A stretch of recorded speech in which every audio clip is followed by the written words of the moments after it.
Alunos, tudo bem com vocês? Espero que sim. Hoje vamos trabalhar o tema do Estado, democracia e política.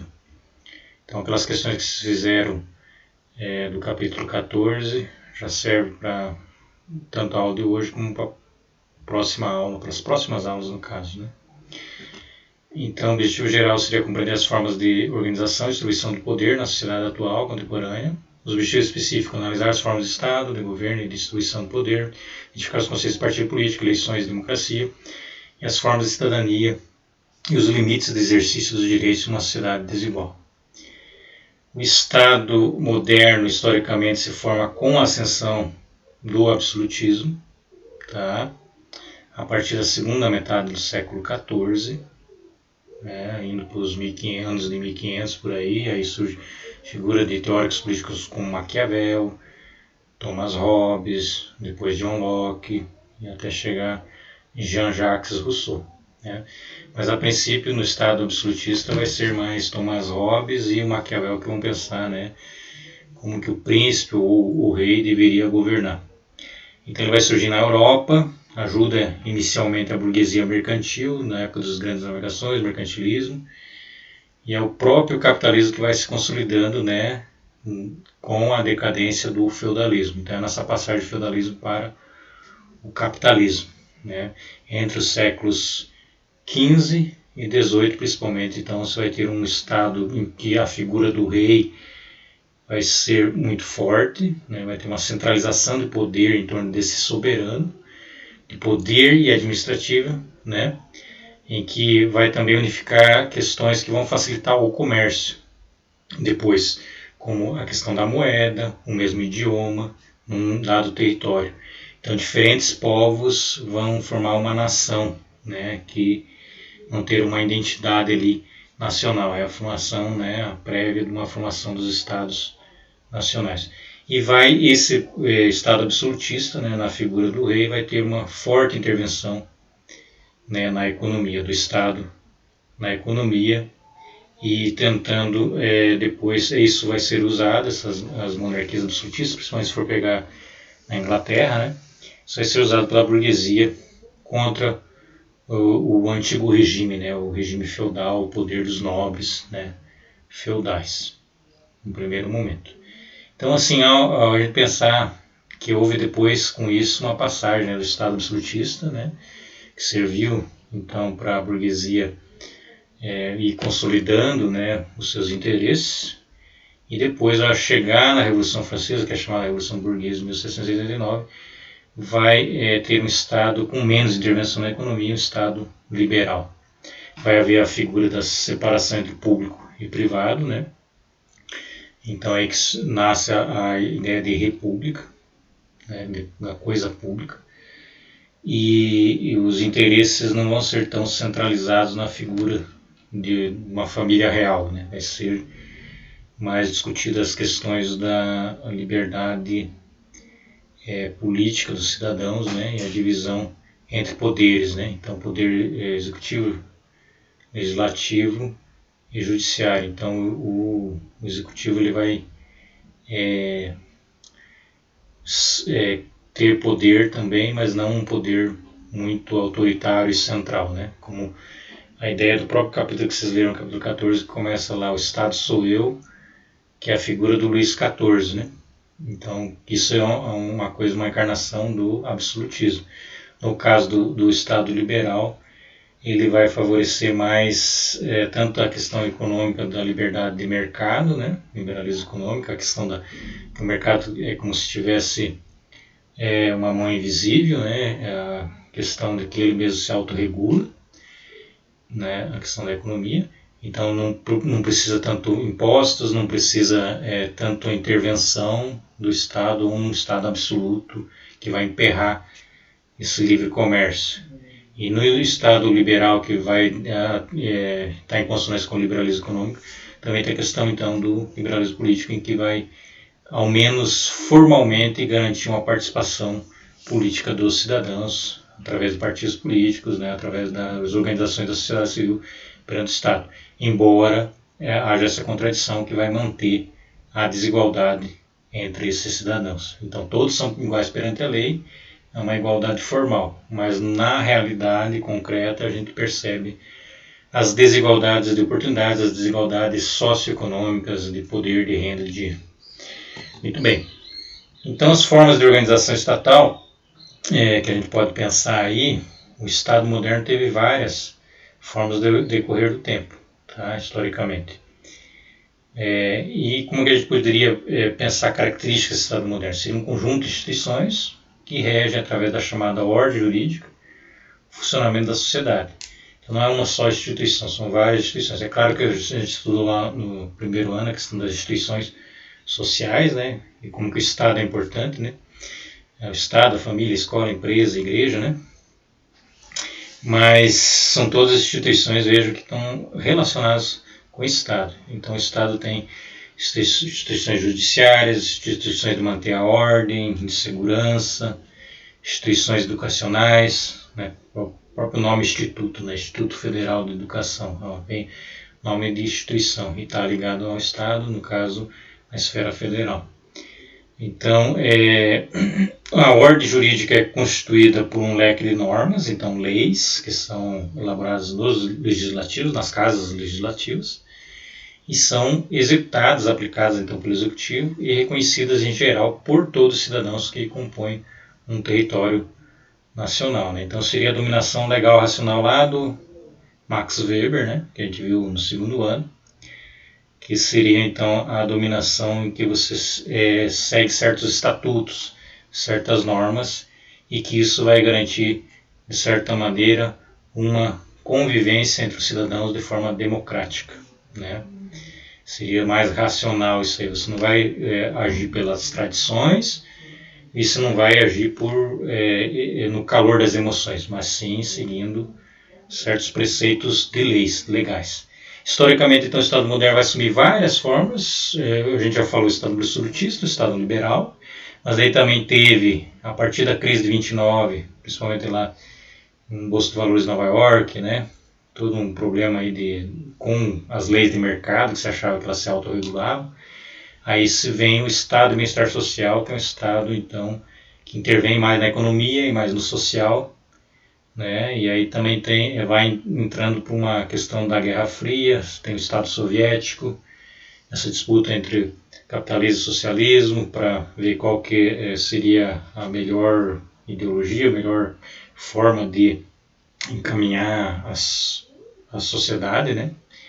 Tem também as figuras do Estado totalitários, como o Estado fascista, no nazismo, fascismo italiano no Mussolini, o nazismo liderado por Hitler, que seria principalmente, se deu aí a partir da década de 30 até o final da Segunda Guerra Mundial. Tem o Estado populista, exemplo disso é o Estado varguista, né? Era Vargas no Brasil.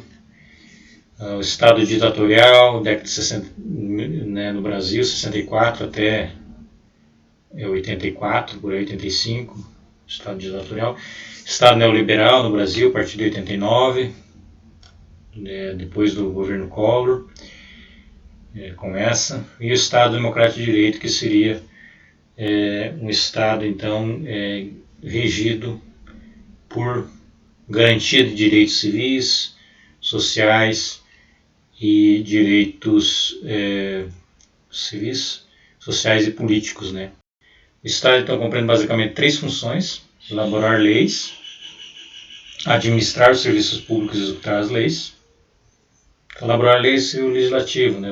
Quando a gente elege o vereador, a nível do município seria o vereador que elabora as leis. A nível de Estado, por exemplo, o Estado de Santa Catarina, seriam os deputados estaduais de Santa Catarina. A nível de federação, seriam os deputados federais, né, que estão lá em Brasília. Administrar os serviços públicos e executar as leis seria do Poder Executivo. Então, a nível de município seria o prefeito, a nível de Estado, o governador do Estado, e a nível de federação, o presidente da República. Julgar, e junto com seus ministros, o governador do Estado junto com seus secretários de Estado e o prefeito junto com seus secretários municipais de educação, saúde, transporte, saneamento. Depende do governo, vai criar pastas diferentes, né, para ser espécie de conselheiros que vão estar também ajudando a administrar o poder executivo. E também outra função do Estado seria então do judiciário, que seria julgar, o poder judiciário julgar e aplicar as leis quando essas não estiverem sendo devidamente cumpridas. Muito bem, então são os três poderes, executivo, legislativo e judiciário, que é uma teoria lá do Conde de Montesquieu, né, que primeiramente ele pensou como funcionariam as monarquias constitucionais, limitando o poder dos reis, mas que hoje serve para o funcionamento principalmente das democracias, né, democracias liberais e da democracia com base no poder republicano das repúblicas. As principais formas de governo atuais, então, seria monarquia e república. A monarquia é quando se tem um governo vitalício do rei e da sua família, quando não tem herdeiros, parentes próximos, né? Que se diz emanar de um poder divino, de Deus e coisa e tal, né? E tem também, hoje em dia, por exemplo, se eu for pegar o exemplo da Inglaterra, a monarquia constitucional, que o parlamento, na verdade, é que detém o poder, e o primeiro-ministro é que manda, né? Mais do que a própria rainha ou o rei, né? O próprio monarca. Seria mais figurativo, mais protocolar o poder do monarca nas monarquias parlamentaristas. A república seria então aquela questão da coisa pública, falei para vocês, separar o público do privado, colocar os interesses para o bem da coletividade, da vontade geral, do bem comum, né? Teria um contrato então entre o Estado e a sociedade, né? E se faria pelos representantes do povo. Então pode ser tanto parlamentarista, um parlamento que vai mandar em um primeiro-ministro, como pode ser presidencialista, também tem o parlamento, as casas legislativas, pode ser semi-presidencialista, um primeiro-ministro e presidente que compartilha a administração do país. O Brasil fez 2 plebiscitos, se não me engano, na década de 60 fez para escolher também, né, se seria parlamentarismo presidencialista, na década de 90 fez de novo e sempre se confirmou a questão do presidencialismo. Muito bem. De acordo com Montesquieu, então, um poder deve fiscalizar o outro, né, de maneira que deixasse, então, esse poder não concentrado numa figura só, né, de poder. Então, um poder vai fiscalizando, vai controlando, vai ser complementar ao outro. Então, para evitar abusos, concentração de poder.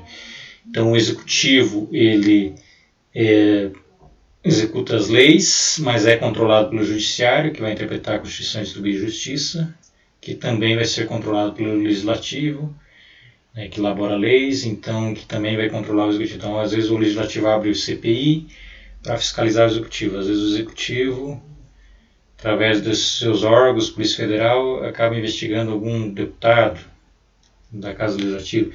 E às vezes o judiciário também faz certos julgamentos lá no STF que impedem certas ações que é consideradas abusivas do executivo. E assim pretende-se manter um equilíbrio e funcionar uma república, né, que seja sem o autoritarismo e a concentração de poder na figura de um só. Se não se for na figura de um só, vira ditadura, né, ou império, ou mesmo monarquia absolutista. Então a democracia é diferente. A democracia vem lá na Grécia Antiga, né? Demos é povo, kratos igual governo, então seria o governo do povo. O sistema de governo democrático, os indivíduos podem participar da vida política do país, ao eleger seus representantes e participar de plebiscitos e referendos populares. Tá? Então a escolha é via voto direto dos representantes e se dá de 4 em 4 anos no Brasil. Nem sempre foi assim, na ditadura militar não existia isso, esse voto direto. As diretas já, as campanhas diretas foi em 84 que se teve, massivamente muita gente foi para a rua querendo ter o direito de escolher o seu presidente, seus governadores, porque os governadores, o presidente era militar, eram os próprios militares que escolhiam, né? E os governadores também, os prefeitos, eram todos escolhidos, não tinha Senado, não tinha a Câmara dos Deputados, muitos foram cassados.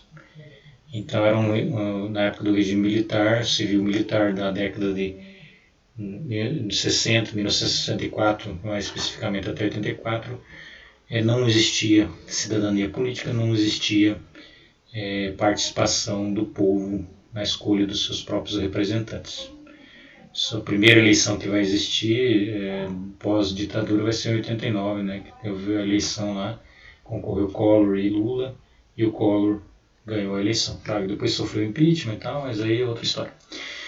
Essa é a chamada democracia, então, representativa que tem no Brasil. As decisões são tomadas por porta-vozes, ou deveriam ser, as pessoas que, esses deputados, senadores, o presidente, o prefeito, o governador deveriam governar para aqueles que os elegeram, né? Ou para o bem comum, mas às vezes a gente vê que não é bem isso que acontece. Acabam às vezes governando para um grupo ou outro, ou o poder do dinheiro né, fala mais alto. Então, seria isso a democracia representativa. É diferente da ideia de, depois a gente vai ver para frente, democracia participativa. Então, assim, de acordo com o sociólogo Giddens, a democracia então, é um sistema político em que o povo, e não os monarcas ou ainda os aristocratas, governam e estabelecem as regras. Então, a ideia é de que todo poder emana do povo. Mas quem que é o povo? Essa é a questão que a gente tem que pensar. Se fala povo, você acha que é uma população homogênea. Não, tem vários grupos e grupos que são desiguais em relação aos bens que são distribuídos na sociedade. Então, existe uma desigualdade socioeconômica, como a gente já viu nas outras aulas. Existem interesses diferentes desse povo. Então, que tipo de participação pode lhe ser concedida? Essa é uma questão para a gente refletir. Em que condições uma democracia pode conduzir à participação? Principalmente das sociedades agora que são bastante populosas. Qual a extensão do governo? Em que áreas da vida social cabe o estabelecimento das regras pelo governo e em que áreas não há espaço para essas regras? Então, se entra um governo autoritário que vai invadir a privacidade das pessoas, que quer coletar dados via internet, ou que quer baixar uma lei ali que não tem a ver com os costumes da dada população, até onde o governo pode e não pode, o Estado pode ser governado por pessoas assim que não levam em conta os costumes do seu próprio povo. Tem isso também. Toda regra feita com a participação do povo tem que ser obedecida. Será que a unanimidade ou mesmo a participação da maioria que fez uma regra e exclui uma minoria, e aí essa minoria ela tem que obedecer essa regra se ela não é contemplada? Tem certas regras que às vezes são unânimes, mas são injustas. Como em outros momentos históricos, na escravidão era vista como algo unânime. Era a regra da época, era a lei da época. Mas estava bom para todo mundo, talvez, nem todo mundo, mas para os escravos eram os que não estavam contentes com aquilo, claro. Então, você vai obedecer uma regra que é injusta contra si mesmo? Então, tem essa reflexão que pode ser feita. Muito bem. Como ficam, então, as minorias nessa situação? Os excluídos do jogo político devem obedecer as regras que os excluem? Em que circunstâncias um governo democrático pode usar de coerção sobre cidadãos? Então, a ideia lá do Weber, o monopólio da violência legítima. O Estado tem esse monopólio, ele pode usar de coerção sobre os cidadãos para fazer valer a lei, para fazer com que a lei tenha efetividade. Mas, se uma lei é injusta, ou se certos agentes do Estado agem de forma injusta, você pode também desobedecer essas regras. Então, por exemplo, se policiais, relacionando com o racismo recente que tem acontecido nos Estados Unidos, no Brasil e tal, se policiais agem de maneira racista, se prendem pessoas só por conta da questão da cor da pele, essas pessoas, essas minorias que são afro, tanto o Brasil, os Estados Unidos e outros países podem reagir a esse tipo de atitude da instituição ligada à polícia, da instituição do Estado ligada à polícia, e tentar democratizar essas relações, né, para melhorar nesse sentido. Vamos para frente. Como vimos, a democracia traz vários temas para a pesquisa sociológica. E o debate central é, de um lado, a gente tem na questão da democracia que a gente tem atual, um processo de eleições, eleitoral, e regras jurídicas que garantam o funcionamento da sociedade democrática, e de outro lado, as formas de participação e o grau de abertura das sociedades modernas a diferentes alternativas e propostas de participação, inclusive de democracia mais direta, não ficar só na democracia de 4 anos elegendo, né, representantes. São democracias que levam em conta a participação da população, né, das classes populares. Então, exemplo disso, participação das mulheres, minorias sociais, movimentos sociais, né, que podem também estar pautando o debate democrático, né, e levando suas demandas para se efetivarem direitos que vão garantir uma vida melhor para essas minorias. Então a ideia de cidadania do Thomas Marshall, que é um inglês que refletiu sobre isso, né, tem um tripé que ele fala, né, para garantir uma sociedade que seja democrática: direitos civis, políticos e direitos sociais. Se você tiver a garantia essas três esferas de direitos, desse tripé, você tem uma sociedade efetivamente democrática, né? Então, na ditadura a gente não tinha os direitos políticos, né, e nem os direitos civis. Você não tinha o direito de liberdade de ir e vir, né? Você não tinha o direito de escolher seus próprios representantes ou de liberdade de expressão de pensamento político e tal. Então, numa democracia é preciso garantir esses 3 conjuntos de direitos, né? Não adianta só garantir trabalho, moradia, educação, que sejam direitos sociais, e não garantir o restante, civil e político. É preciso que os 3 tenham equilíbrio aí também.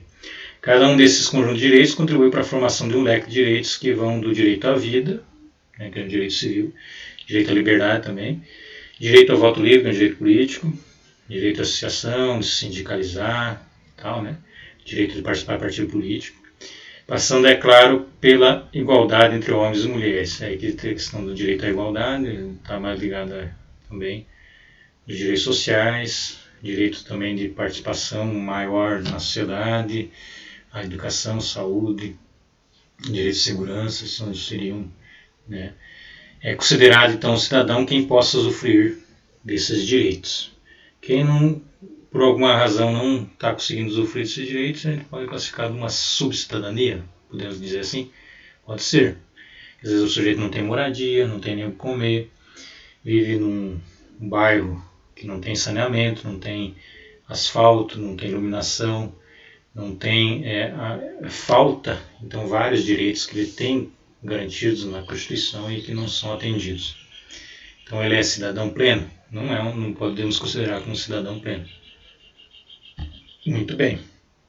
E o problema é que se ele vai reclamar disso aí, faz protesto, vai lá, a polícia e bate, né? Então, e prende. Então, até onde a gente tem cidadania e democracia plena no nosso próprio país. Então, cidadãos pagam os impostos que vão para a máquina do Estado, há essa destinação de recursos públicos, né? Ali junto ao Poder Executivo e Legislativo vão se decidir, fazer as decisões políticas para onde vai essas verbas que vão ser destinadas a políticas públicas para os cidadãos. Algumas políticas vão ser de Estado, vão atravessar governos, por exemplo, o SUS, né? O Sistema Único de Saúde, é uma política que atravessa governos, né? Não entra um governo, sai governo e vai mudar o nome, vai mudar a coisa e tal. Agora tem outras políticas públicas que cada governo vai mudando. Então, um governo tem projeto Minha Casa Minha Vida, no outro governo tem projeto Casa Verde e Amarelo. No outro projeto, lá no governo militar tinha lá CONAB, né? Ou COAB, não sei o que, pegando a questão da habitação. A mesma coisa programas de combate à fome, né? Um vai ter fome zero, no outro vai ter programa ligado a sei lá o que, outro vai ter Bolsa Família, outro vai ser Renda Brasil, e assim vai.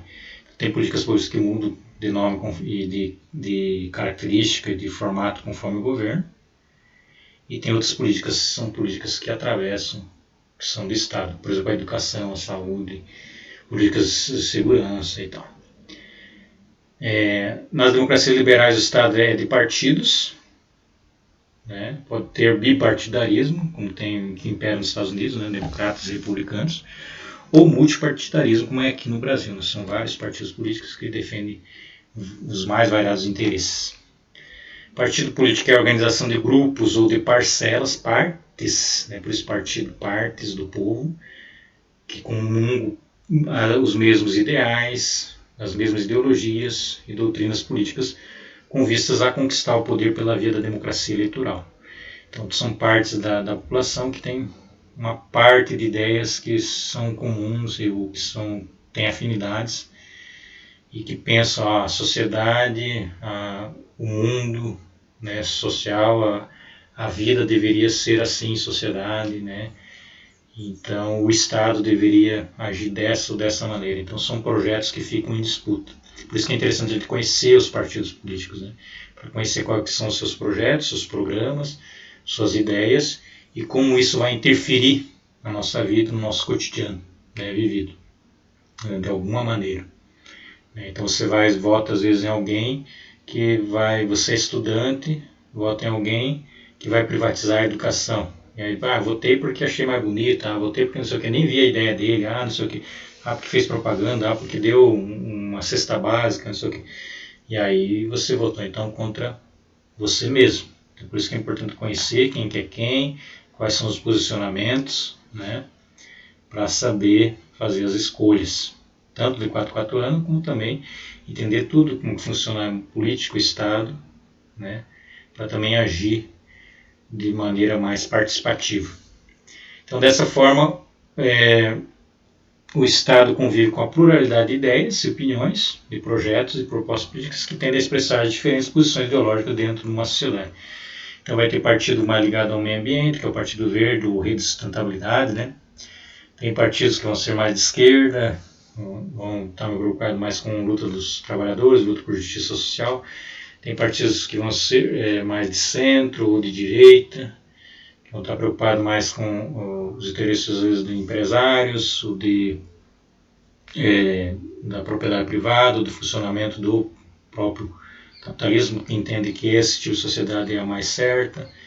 E assim vai. Então cada um vai ter essa pluralidade de ideias, valores, convicções ou de visões de mundo, né, que vão estar no debate aí, numa sociedade democrática. E é interessante que se tenha um debate, que se tenha a expressão da divergência, né, não se trata de ser um conflito de ideias, mas não, um debate civilizado, né, numa democracia civilizada, né, em que você tenha o respeito, o diálogo, né, com os diferentes grupos ou partidos, né, que representam estes grupos que compõem a sociedade. Muito bem.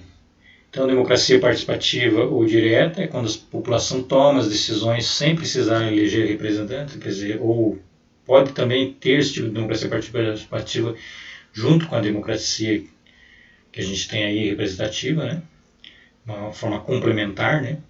Então a população toma decisões diretamente sobre diversos temas que lhe afetam, através de assembleias gerais, através de conselhos populares, orçamentos participativos. Então tem prefeituras às vezes que deixam uma parcela do orçamento para a própria população, organizada em associações, em bairros, representantes de bairros, para dizer o que seria melhor para investir, né? O que estão precisando mais. Então parte dos recursos eles mesmos vão decidir, não é só o prefeito ou os seus secretários que vão decidir isso de forma unilateral. Então é um diálogo aí, uma coisa participativa. O plebiscito também é uma forma de participação mais direta também.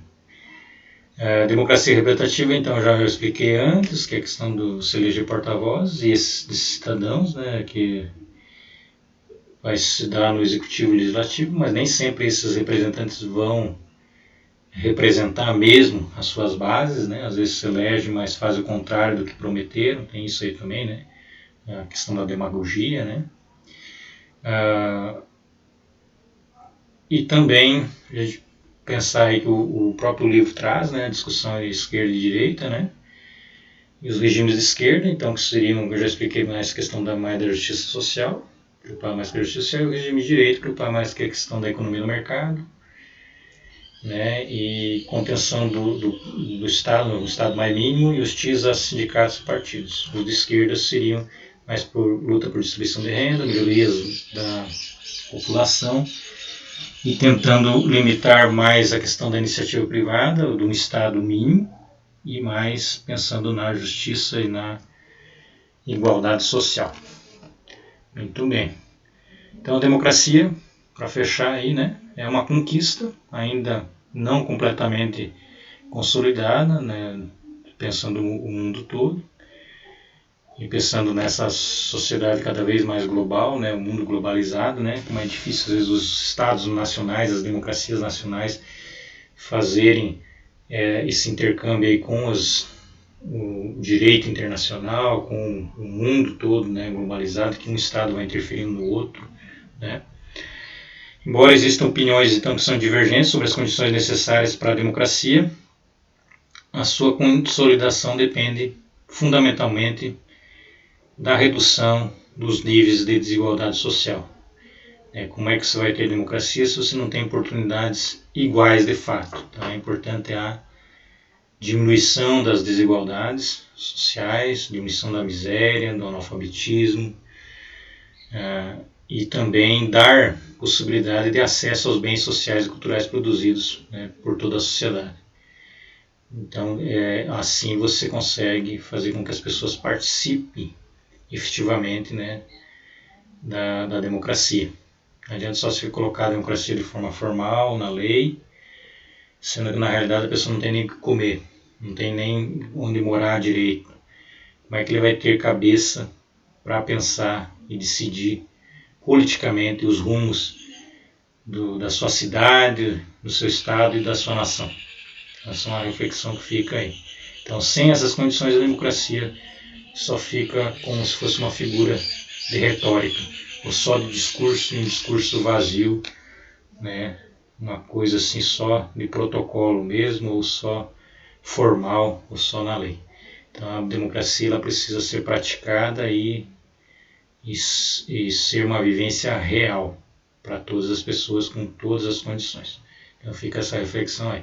É isso, obrigado aí pela atenção, e aí fica para vocês então refletirem aquelas 10 questões do capítulo 14, e a próxima aula a gente corrige essas questões e reflete um pouco mais sobre esse tema de Estado, democracia, política, poder.